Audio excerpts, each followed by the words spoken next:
actually just recently banned, so that's another choice. Lapu is a great choice because that hero has so much immunity that you can take out. So there are actually quite a bit of options. Now, I think Axborg is banned away. Axborg is banned away, so not going to be happening, but just those 2 choices alone, I think are sufficient in this particular match. Are we going to see a Sicilian for the first time?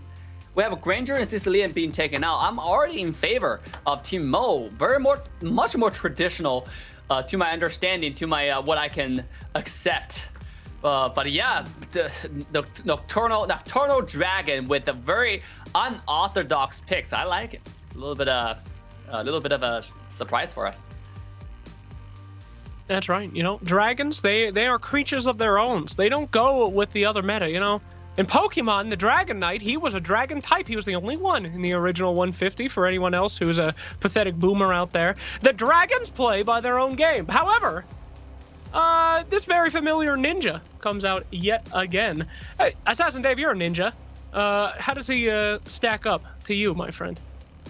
Well, Hayabusa is decent. I'm not so sure about this particular draft because Hayabusa, like, killing Granger. Granger is the first item, not the first item, but the second item Granger might build is Brute Force Breastplate. It was already building tank. And once you have that tankiness, Hayabusa is going to have problem killing him, let alone Granger's never going to be alone. So Lapu, last pick is what was predicted. You absolutely nailed it. Let's take a quick look at the stats before we head into this game. Things are, whoa, differences. This is new. Nocturnal Dragons, Capitalist, hello, Dolly. This is, they're doing pretty good. Yeah, the Nocturnal Dragons did not have a bye, so they had to play that extra match. So this is why they have a third series under their belt compared to most of the teams. And they ended up going 6-1. So they did drop a game, but then again, so did Mo. And it goes to show that there was some tough competition in the qualifiers leading up to this, which just proves we've got the best of the best here. Absolutely. Yeah, really. Well, go ahead, Class Lex. Oh, I had literally nothing to add, Dave. You are the knowledgeable god on this panel. Hit me up. What you got for me? I mean, like we were talking about, we really gotta... Shut up, Dave! It's time for the quarterfinal 4. We're into the game. Here we go, and now it is time to start game 1 of our final series. Go ahead, Dave. I'm so excited in this game to see Nocturnal Dragon showing us something different. Maybe the Sicilian. Now, people can look down on Sicilian all you want, but if the character late game, Sicilian is one of the heroes who has the potential to solo carry the entire game. He is like the ranged Eldos. He's one skill. For people to know, every time he does a skill, increases the mana. Every time he increases the mana, he does more damage. And then with that skill 1, so in the late game, one skill 1 that he throw under a 3-second cooldown can do 60-70% of HP, depends on how squishy, how tanky you are. So, I mean, yes, the early game is super weak. He doesn't do much damage because he needs the stacks. But a late game, you know, if Nocturnal Dragon can stack this to the late game, we might see something very different.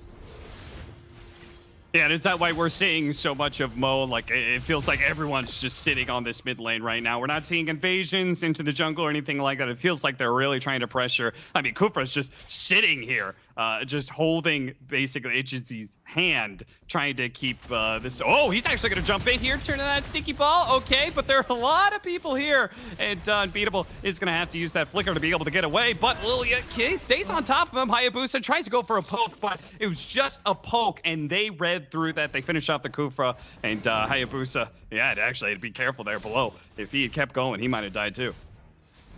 Yeah, I mean, Unbeatable over there was definitely showing that why he probably changed the name to Beatable.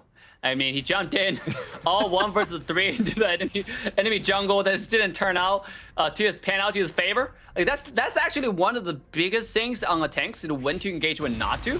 When your team is not in a position to follow up, going in is basically suicide and giving first blood.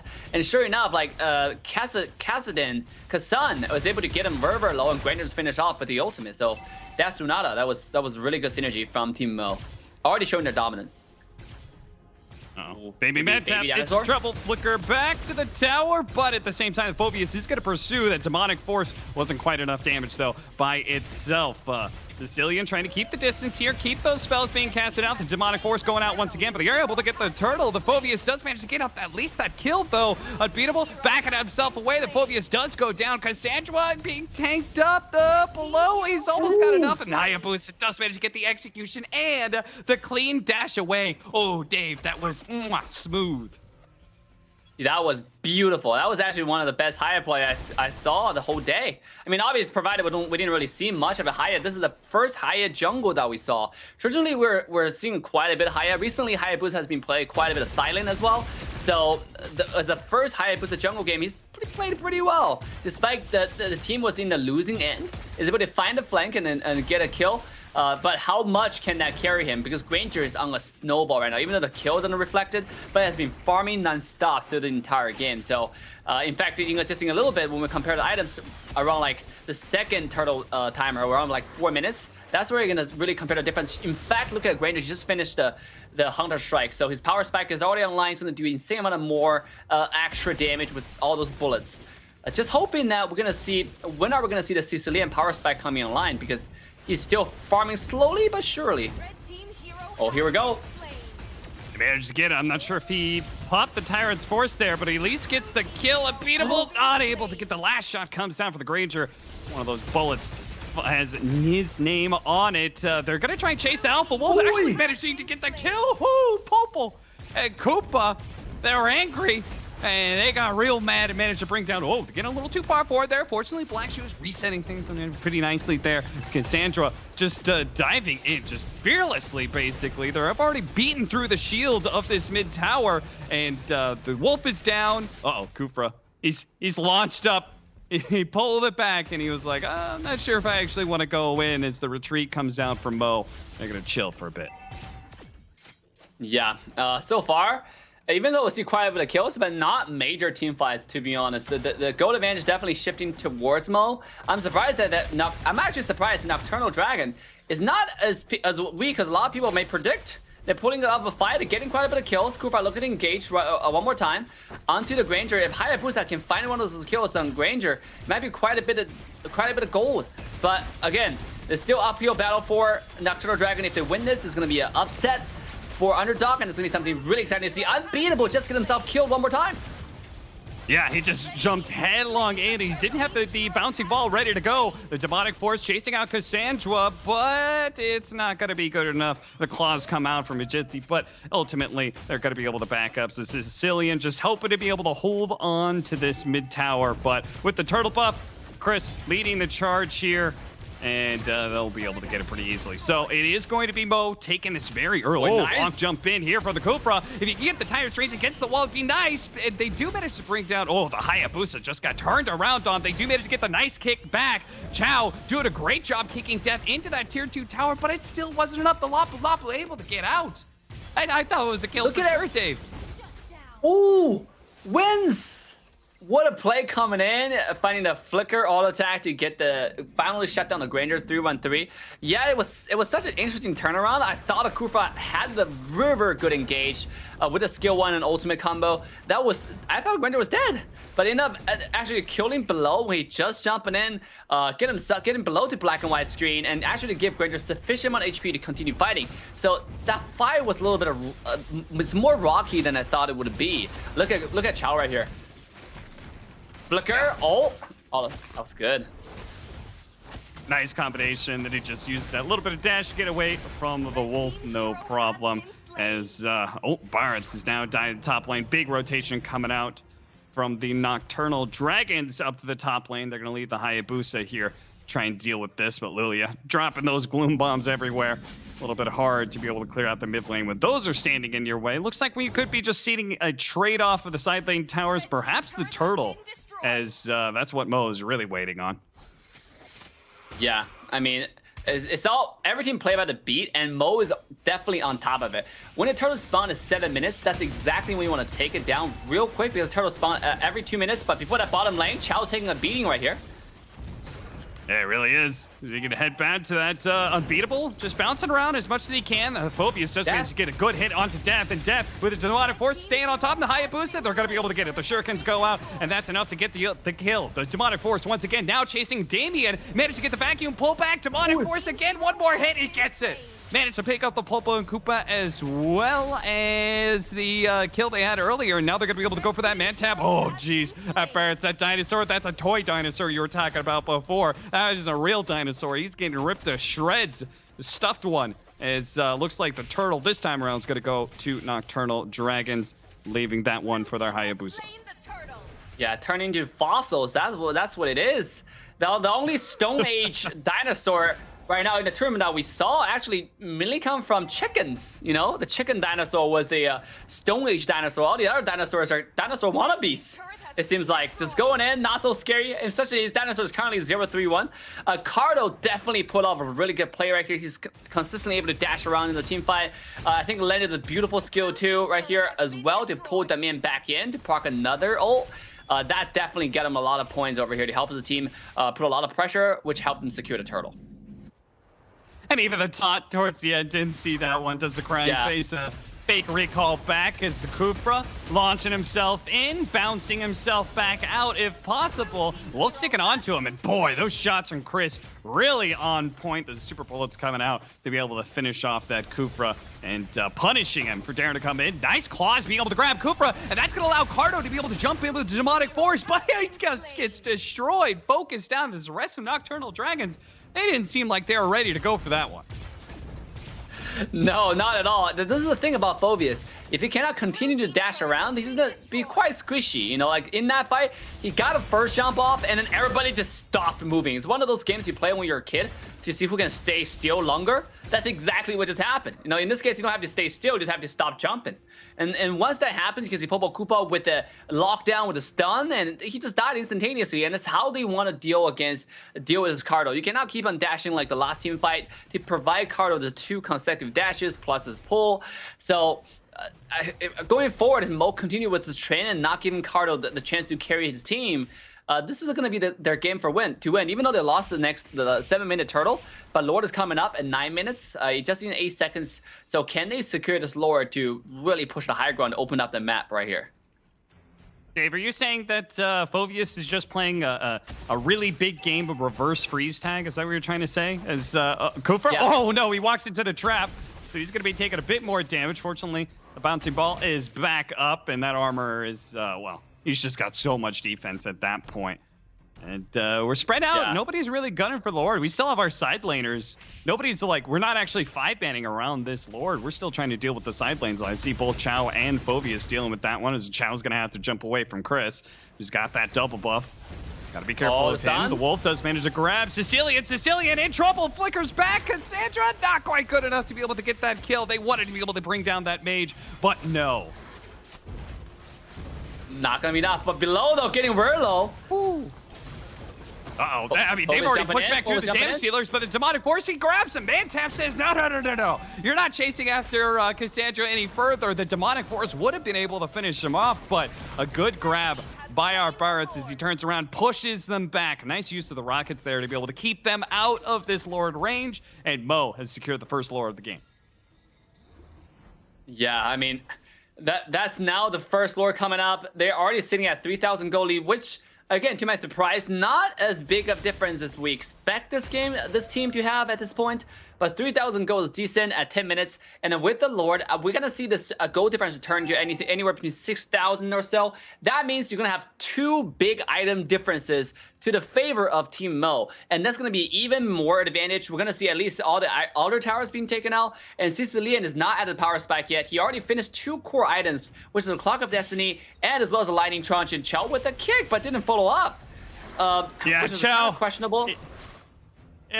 He was hanging out that bush, and I'm not sure if he was hoping for just a 1-for-1 pickoff, but either way, he runs into a few more heroes than he was really bargaining for. He's going to have to dash himself all the way back to base. The Lord is coming. They've got to deal with the left lane. Top lane is being pushed in, but at the same time, you see the rest of Mo keeping the pressure on bottom as well. Unbeatable, going to be pushed back. The cannons doing some damage to tier 3. Cardo is in, and Cardo is dead. But once again, the Phobius jumps in and everybody stops moving and turns around and beats his ass. The Wolf is going pretty ham over here, but it's going to die to the turrets. Meanwhile, Wins has to get away from death as Lapu Lapu is just in right now. It's going to be able to maybe kill Kufra as well. Kufra does manage to blink back ever so barely. Tier 3 dead, though. They've dealt with the Lord, but the damage is extensive. You're talking about they're going to get like a 6,000 net worth lead off of this. It certainly looks like it. Hayabusa is trying to poke in, blinks himself backwards, but he doesn't have an opening to be able to get into. Dave, this is just going to be the end of the game potentially. Now they've cut below as well, and they're chasing in further and further and further. Sicilian may never have an opportunity to come online. The Hayabusa does manage to at least finish off 2 there inside of that, so the game will progress. Nocturnal Dragons manage to hold on after the Hayabusa goes ham and loses his life for it, but does manage to get a couple kills. Yeah, this game is kind of interesting. Nocturnal Dragons, they had a good defense, but really Mo just made too much mistakes. What is the dive with all the way to the crystal? At this point, they should just take their win and leave. They had a 6,000 goal lead with itself on the chart, but that one team fight, the one little mess up they had in the base, look where they are right now. We're back at the 3,000 gold differences. If you look at the total gold chart, it's swinging above 5,000 gold to the favor of Team Mo, but now it's coming back. You know, Nocturnal Dragons to continue to go like this. Once Sicilian got those juicy stacks, like, this is something you might be worried about because his damage is just coming online. It's still not enough just now, but we've seen him at least doing noticeable amount of damage. And if we just give him like 2 more minutes, Sicilian is going to be one-shotting this Granger because remember, Granger doesn't build magic resist. He has a Brute Force Breastplate. If we can take a look at Granger's item, then we might be able to see like exactly what it's building. But most likely, carry jungle characters do not build the physical, magic defense item unless it's absolutely necessary. But at this point, it's probably not he probably didn't feel the need. Or speak of magic defense, the man has just finished the Radiant Armor because he knows he's going to be dealing with the Sicilian later on. A Granger, I'm pretty sure he doesn't have it. You talked about another 2 minutes for the Sicilian to really be able to come online. The problem being is that our Lord is up in just 30 seconds. So Nocturnal Dragons are going to have to find a way to be able to contest this fight, even though their carry isn't truly ready to go just yet. Oh, look at Unbeatable stepping up the trap. But they know Damian is able to come to throw the trap. Oh. Claws locking down the Wolf, and they do manage to kill it at least. So Damien's going to have to take a bit of a timeout to resummon that one, which they're doing now. Have it back into play, but the Lord is ready to go, and it seems like it's just all going to come down to this team fight. The Kufra actually jumping in onto the Popo Koopa, but once again, it just doesn't really work out for him. The shots coming in for the Sicilian from long distance is doing a decent amount of damage, and Mo got to be careful of that one. It really does feel like this threat's coming up, but they want to be able to deal with the Lord, but they also got to protect their crystal, Dave. The push is coming in from the lanes. Yeah, it does seem like Nocturnal Dragon, one contest, Lord is going to go to Team Mo completely for free. Now, with this being said, this might be a little bit of interesting game because with the Lord coming up at level 15 minutes, this Lord is going to go down mid lane, and the bottom lane minion wave is going to be heavily enhanced because of the Lord. If they all come in the same time top lane, the bases already doesn't exist. The Highground Tower is gone. This looks like the game. If we can take a look one more time at the Granger's item, I really want to see if he has any magic resist because it all comes down to Sicilian, to be honest. If Sicilian is able to get that juicy skill 1 onto Chris and get him killed, let's see. Yep, he actually built magic resist. He recognized he had the Athena shield being taken out. A really, really good item. Really smart choices. I like that because he also noticed Phobius is coming online as well. So this is gonna be it with the Lord pushing. Double immortality picked up for Nocturnal Dragons. They know they're going to need a bit of a miracle to be able to hold on to this one. Their bottom tier 3 turret is going to get blasted while they're trying to deal with the Lord. The jump in here from Death, in and out. Lapu Lapu is able to get away. Kufra is able to get back to the fountain. Okay, they're going to be able to grab the Phobius and once again just focus him down every single time he uses that demonic force to try and jump in. Once again, they do have that immortality, so they're at least going to be able to keep the Sicilian back up. Even if they lost that bit of immortality. He's trying to poke and prod, but some of these heroes just seem to be too tanky. They're going in one by one, trying to protect their crystal, trying to give some sort of opportunities for them. Tyrant's range back into the crystal was a nice play there from the Kufra, but again, the damage just, well, they did manage to finish off the Granger. Maybe with the lack of damage, the Hayabusa coming in, they might be able to turn things around, but no, the crystal dies first. just as the fight felt like it was beginning to turn, Nocturnal Dragons lose their crystal and Mo finish out the game. What a interesting game, but Mo, congrats on taking us to their match point. The second game, we're gonna see a 2-0 sweep. This game, we do see Nocturnal Dragon pull up a fight, especially Cardo. Now, the only downside that we saw is Cardo always going in by himself. If he is able to synergize with the Qualifier, as we saw very last team fight, Qualifier is able to get a few people to push into the tower. If Cardo was alive by then, this team fight might turn a little bit different. They might be able to hold on to their line one more time. And this is another reason why Sicilian is not picked anymore, because this hero take too much time to ramp up, and by the time you ramp up, enemy team is building magic resist. You can see the magic resist coming out from the entire side of Team Mo. You have Athena shield being taken out by Granger, you have Radiant armor being taken out by Popo and Koopa. You got a reset from that Cassandra on Alelia. So overall, like, I just don't like this pick, even though he did okay, but still, shout out to Mo for winning the game 1.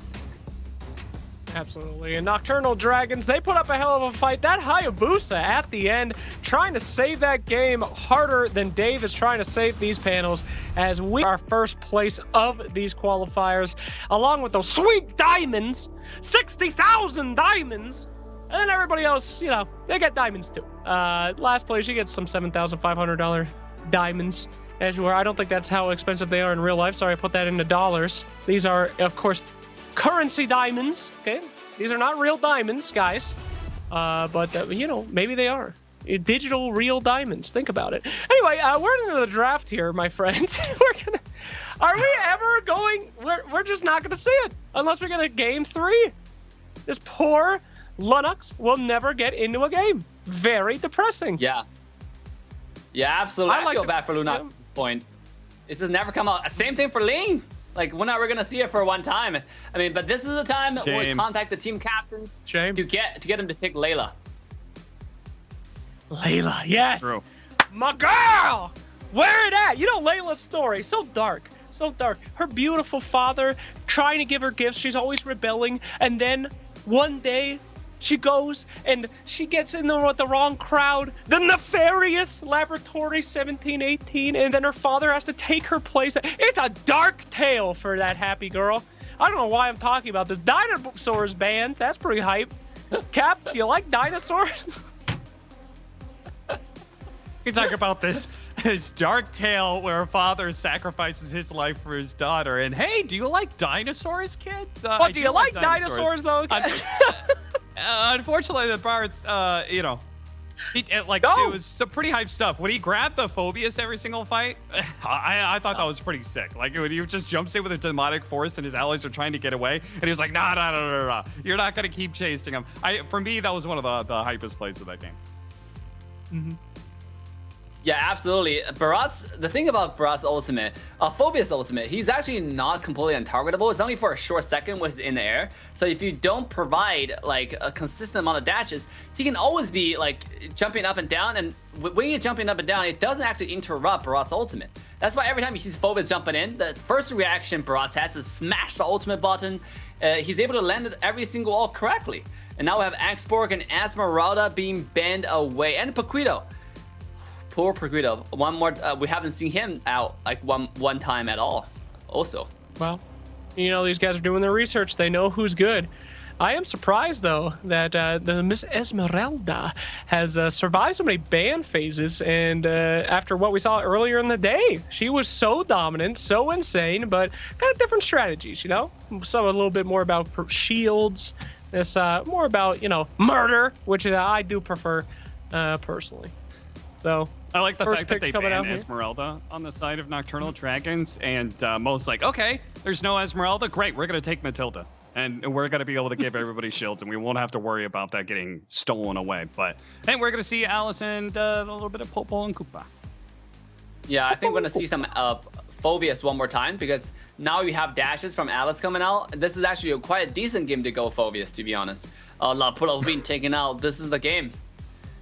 This is the game we're gonna see Lapu popping off. We haven't seen Lapu popping off actually. It got taken out twice today, and then both times it got taken out, it's just being like pretty mediocre. So this is a game being taken out by Mo, going against Nocturnal Dragon. I think they're ready to bring the Destinies. Also, Death is another supreme Lapu-Lapu player in North America. He's one of the best, so looking forward to see how he perform on this Lapu-Lapu. You know what I really respect from these two teams, excuse me, are the ways that they get these ganks going. I've seen a lot of these games here, and you don't see them completely group up in the same bush and just wait for that moment. It's really fun. In the last game, we saw that in the mid as well. It does raise the question of who exactly is doing the groundskeeping on the, you know, the Heroes Arena here. I mean, there are literally giant bushes of grass next to very cut grass. Not quite sure if that guy still has a job or not. Perhaps a new hero coming up here, the misguided groundskeeper who's causing all these problems for these teams. It's an aesthetic landscaping choice, Slacks. You wouldn't understand. It's very modern. I wouldn't. You have tall grass like that, a dude like Assassin Dave is going to be outside hiding in your grass waiting to strike. I mean, you got to cut that down, all right? Assassin Dave, how many times have you hit in tall grass? You know, in Mobile Legends, we're all about environmental friendly stuff. You know, we plant grasses, like aesthetic, beautifully, environmental friendly grasses. Not like some other mobile where we eat trees. You know, like that's just very, very different. Shame. That's very stuff right not there. Friendly to nature whatsoever. I will say I'm not a big fan of tall grass because I have hay fever. But Dave, I wanted to know, like, we've seen Granger a couple times. He beat the Claude earlier. How do you beat this hero? What is the counters? Because he just sits so far back and he's throwing out these super shots. Like, is it just like you want a lot of mobility? You want to just get on top of Granger? What's the play? I mean, it's all about diving. Diving in unison, right? You have to have Lapu-Lapu diving in. Like a few people, you cannot go one person alone. It's almost never going to work unless you're super far ahead. But in this case, you got Lapu-Lapu, you got Mathilda, you got Kagura, you got so much dive.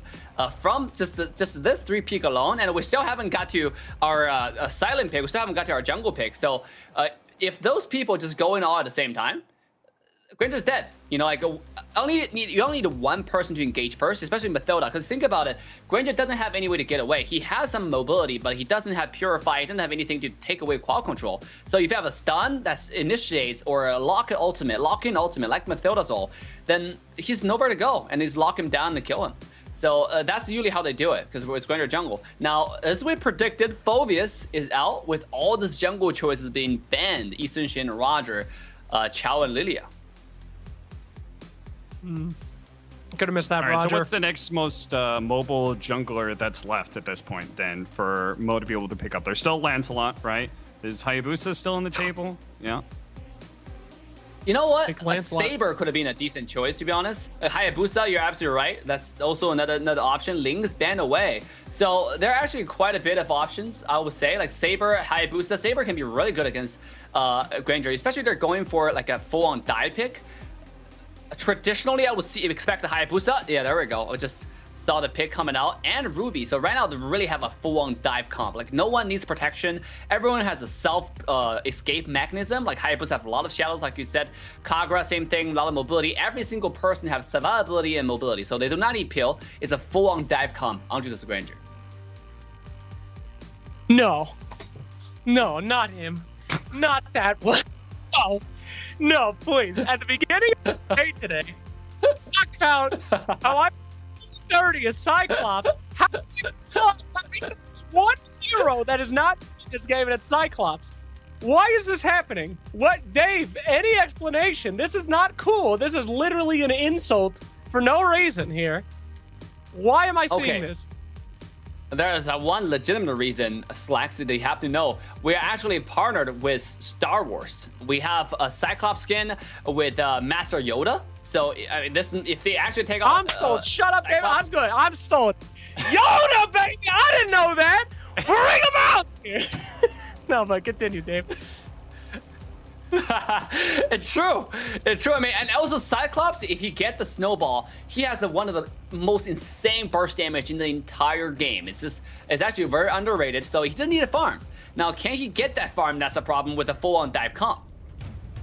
All right, here we go. Game 2, we're going to jump in. If this guy doesn't have the Yoda skin, I hope he loses. Let's get into the game and see who takes it.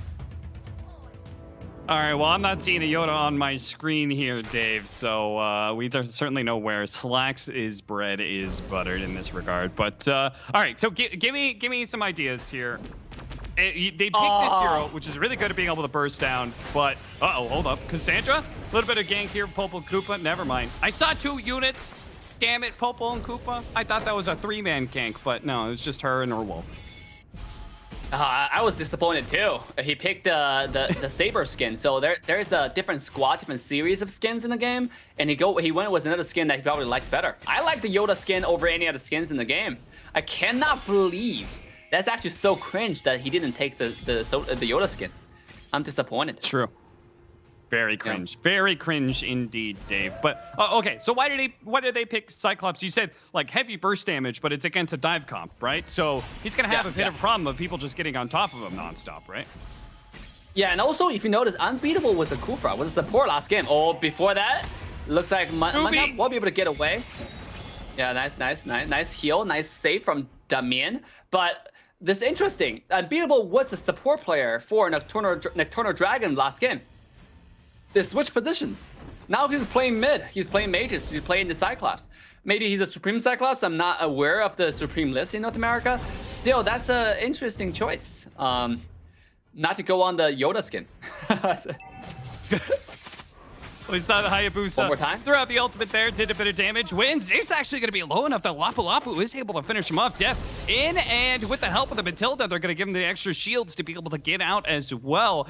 Now that right there is Mo playing and diving together. That's kind of what we need to be able to see from Nocturnal Dragons in Game 1, and hopefully we'll see it in Game 2. Yeah, this is the thing about the full dive comp. You know, like everyone has their own protection, everyone doing their own thing. They just have to synergize their timing. Like, do we go in now or do we wait? You know, that's all they have to coordinate. Whereas you talk any other composition, when you have a marksman like Granger, you want to fight, but also you don't want to fight. Like a lot of times when you're fighting, but some people are diving your Granger, you gotta peel backwards. So a lot of back and forth with different composition. This comp they have, gotta say, is quite easy to go in unison, to go to play as a team. So let's see if they can pull it off. Bottom lane Death. Yeah, trying to catch him with the trap before he could escape, but Death is 1 step ahead of him. 1 step ahead of that attempted gank from Nocturnal Dragons. Lapu Lapu continues to farm, but that is going to be troublesome as the Kagura is able to just completely shut down 8C, and he is going to have a bit of a problem there. Damien again helping out Cassandra. Turn around, Lapu Lapu going in. Death! He managed a big hit onto the Cyclops. And Cassandra, he was making sure that Death got out, and he does manage to get away just in time using that flea very nicely. The Umbrella Flea gets him out. Yeah. I mean, you saw that Lapu Lapu was already 2-0. We predicted he's going to have a good game this game. Sure enough, he's doing that. And they're diving really, really good together. And Baby Montar is already shoving Ling on top. That means we're probably going to see a possible rotation to the bottom side. Or we might see Hayabusa diving top. It seemed like, no, Ruby's going to stay in lane.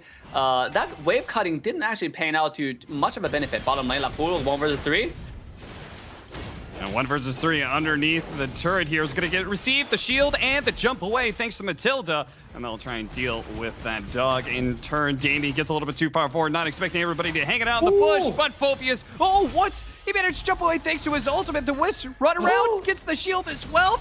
Wins just keeps on going for it, but now you've got the shields up. He dives past the tier 2. Now he's going to be running back. He does actually manage to finish off the Matilda. I think the poison damage finished him off, but wins. He's going to pay the price for it as the Lapu Lapu punishes him. Death, though. He's got to be careful of that Cyclops.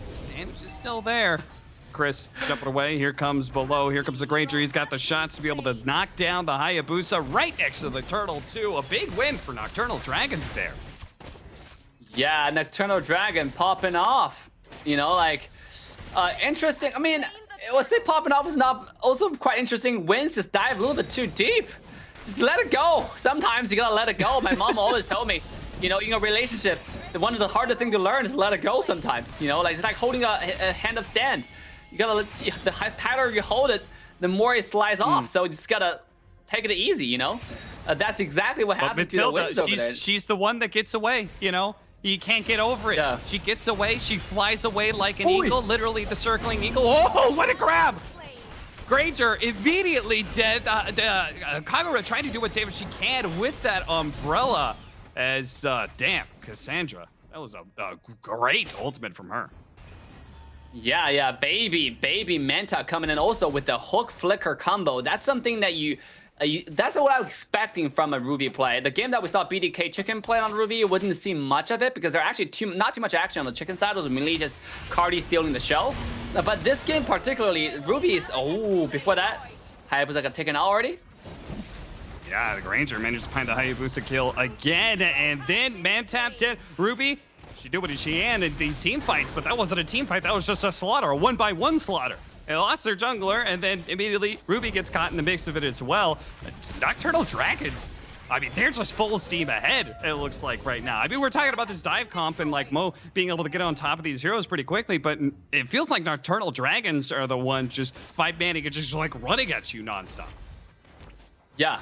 I mean, we thought Mo was gonna be the dive comp. They're gonna be engaging, but at this point, Nocturnal Dragons playing more as a team comp. They're gonna feel that engaging on the tank though may not be the best target you want to go on, and it looks like both team will just back away. So, I mean, even though they're behind on, they're actually not behind on kills. Mo is still ahead on kills and gold.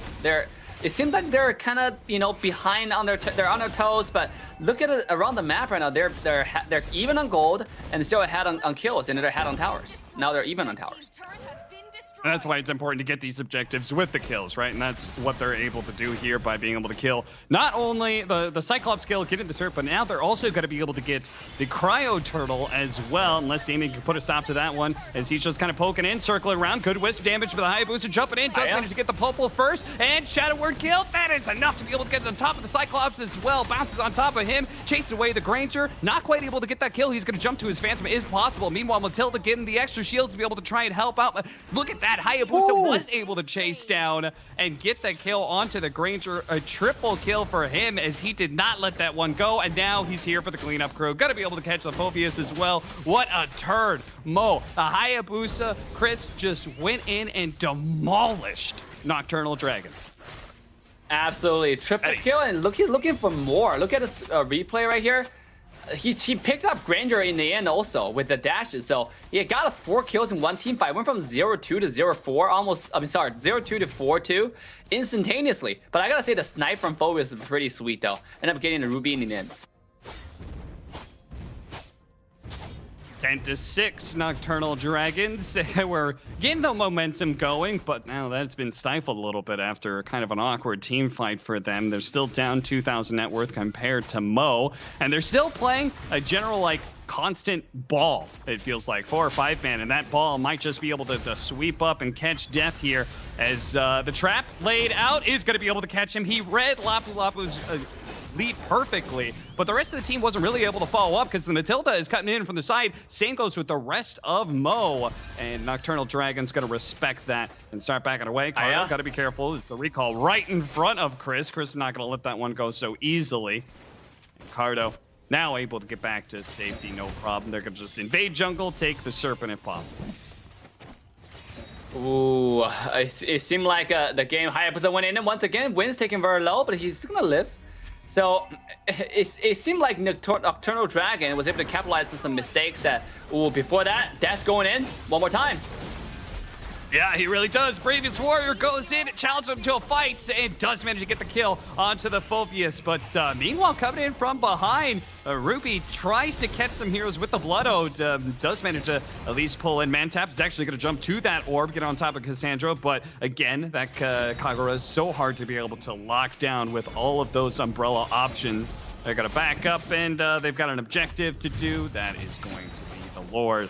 And don't think Nocturnal Dragon's going to be able to do much about this one. They're going to try. Alice comes forward, immediately met with resistance. Chris puts her down with the shadow kill.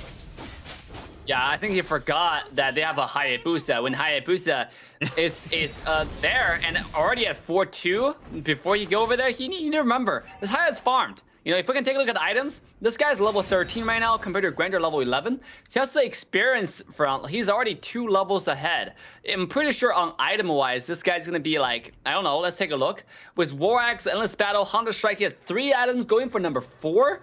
Already 2,000 gold ahead of Granger alone. Granger's barely working on a 3rd item. This guy's working on his 4th. So you don't want to go on Hayabusa alone. Hayabusa's going to one-shot anyone at this point if they're alone. Death. Just kind of fearlessly jumping in, keeping Nocturnal Dragons from being able to get any of those jungle creeps as Hayabusa, the monster himself, just appears, takes out the Cyclops, having a little fun with the taunting, the recall, and the Lord is coming. Oh, Lord, he coming. And Nocturnal Dragons wishing they were Diurnal Dragons right now as they need to wake the hell up and try to defend this one. The Lord topping out the damage. The Lapu is able to get that kill double onto Popol as well. And now they're going to be able to catch wins as he's using Demonic Force, giving himself shields. But he wants to retreat, not be able to go in. Who does go in is the Alice with the Blood Ode, but he's a 1 versus 4. I know you got the AoE damage, baby, but you're still going to get ripped apart by all 5 of Mo. And that is going to be it for that team fight. A disaster for the Nocturnal Dragons. Yeah, Hayabusa in the end just can't control his fingers. Sometimes the fingers get a little bit too anxious. He goes back in onto the Cyclops with the skill 2, end up dying so fast. But look at Ruby, one more good hook. Just like that, why the Cyclops died one more time. Let's take a look at that replay. Yeah, watch that one again. Here's the end of it where wins, doesn't have options, just keeps on pop the Demonic Force. And Ruby jumping in like that was just crazy. Alice just not able to be tanky enough. It's a little bit too early in the game. It's only 11 minutes. She's not ready for that 1 versus 5 as she's going to try to get in here in the 1 versus 2. Ruby right in front of the face, though. And Ace is going to be forced back. This is going to be a long haul here for Nocturnal Dragons that they want to turn this game around. 7,000 net worth down. And we're going to have to go super late game, I imagine, if they're going to turn this whole thing around. I mean, you said Cyclops still has great late game. Is that enough? Can they recover from this kind of deficit, Dave? I doubt. I mean, he has good late game, but the thing about the entire set of moles is full dive. And Kagura counters kind of this type of stationary mages. We talk about Kagura counter Eve, counter basically all the mages who are stationary. So even Farsa sometimes, if the Kagura is good at positioning, even the Farsa outrange him. But before that, look at this Ruby stay in the front by himself.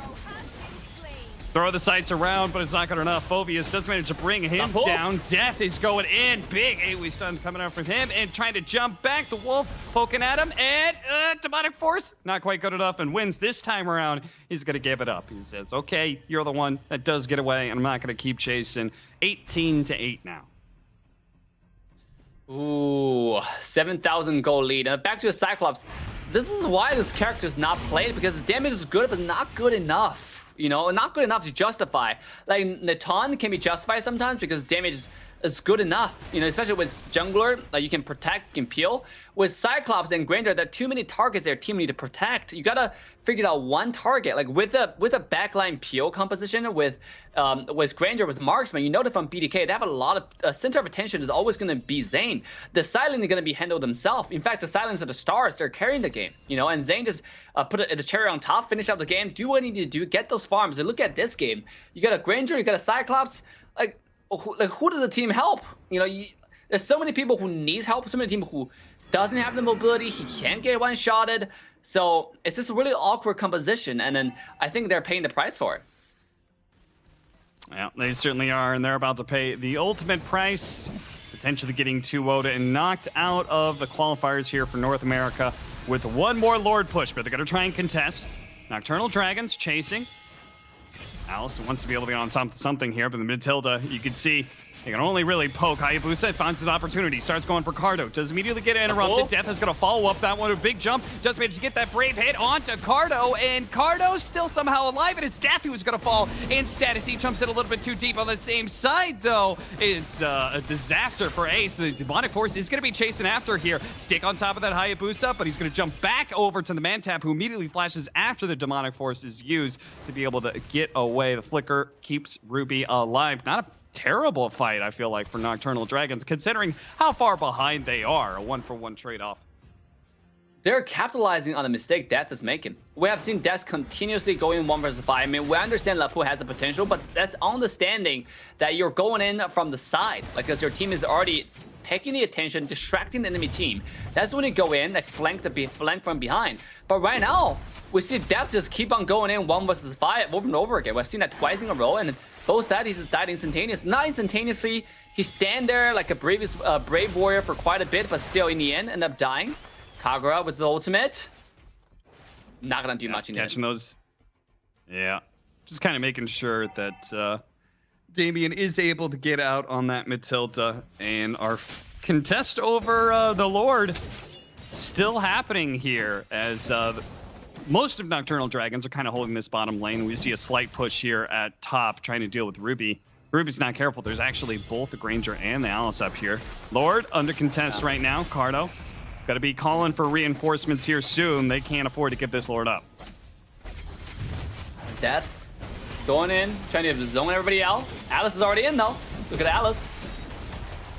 Alice is doing a decent amount there. Does need to be able to jump away. The Kagero catches him immediately with the umbrella. Meanwhile, the right hand side, Death is just delivering. Lapu said this is the game. The Hayabusa follows it up. Demonic Force is only going to take wins so far. He looks to be able to finish off Damien, but it would be a small kill even if he did get it. And that is ultimately going to be a slow death for him, keeping himself alive with the shield. Yeah. Lapu claims his life. And now Hayabusa is ready to jump back in, take this tier 3. The Lord's coming as well, and they've got a good amount of time before the rest of Nocturnal Dragons is alive. This could be the final push, Dave. Yeah, this absolutely is going to be. Look at that replay. Hayabusa 1 ultimate sweeped the entire team of Nocturnal Dragons like hurricane that's going on in the United States right now. Basically, stay safe, guys. But look at the final push coming right up. Yeah, they can't stop it. The Crystal's gonna die. The Lord too strong, and so is Mo for Nocturnal Dragons. Managed to take a pretty clean 2-0 against the Pub Stars. Mo proving that, it takes a competitive team to be able to contest and go for these qualifiers, to go deep, and we'll see how good they are tomorrow, because that is going to be last series of the day. Selects as nice little wrap and a bow on it with that last series. Nice little wrap, my friend. Yes, we saw some beautiful things coming out from the Nocturnal Dragons, but as Cap said, it's Momo time, baby. These guys know the heroes to pick. They know how to play them, and Hayabusa looking pretty darn beautiful there. Mr. Dave, what a wonderful day it has been, and what a wonderful series. Any closing thoughts on this bad boy? Oh, I think I gotta be appreciative. Big congrats to Mo, first of all, but I gotta be appreciative for Nocturnal Dragon for pulling out some different heroes for us to see today. It didn't pan out, but you can see the Von Cyclops still did okay. Got 3 kills, ended up dying 6 times, but 3 kills decent. It's okay, so I'm thankful for that. Overall, today has been a fantastic day, but tomorrow is even going to be more exciting. We are going to determine the M3 representative for North America, and I cannot wait for BDK to take this crown.